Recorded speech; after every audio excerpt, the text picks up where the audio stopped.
NEET தேர்வு வினாத்தாள் கசிவுக்கு பொறுப்பேற்று மத்திய அமைச்சர் தர்மேந்திர பிரதான் பதவி விலக வலியுறுத்தி ராகுல் போராட்டம் நடத்தி வந்த நிலையில் டெல்லியில் போராட்டம் நடத்தி வரும் காங்கிரஸ் மூத்த தலைவர் ராகுல் காந்தியுடன் மத்திய அமைச்சர் ஜிதேந்திர சிங் பேச்சுவார்த்தை மேற்கொண்டு வருகிறார். அந்த காட்சிகளை தற்போது பார்த்துக் கொண்டிருக்கிறோம்.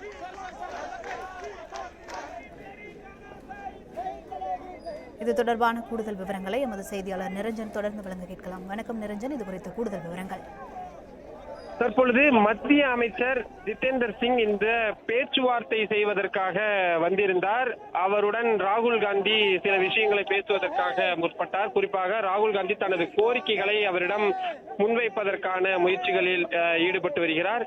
குறிப்பாக பிரதமர் நரேந்திர மோடி இந்த விவகாரத்தில் மன்னிப்பு கேட்க வேண்டும், அதே போல மத்திய கல்வித்துறை அமைச்சர் தர்மேந்திர பிரதான் அவர்கள் ராஜினாமா செய்ய வேண்டும் என்ற அதே கோரிக்கைகளை வலியுறுத்தி தற்பொழுது அந்த பேச்சுவார்த்தைக்காக அவர் வந்திருக்கிறார்.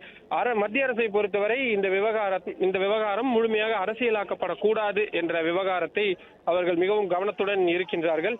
ஆனாலும் தொடர்ச்சியாக போராட்டங்கள் என்பது பல்வேறு தரப்பிலும் நடந்து வருகிறது.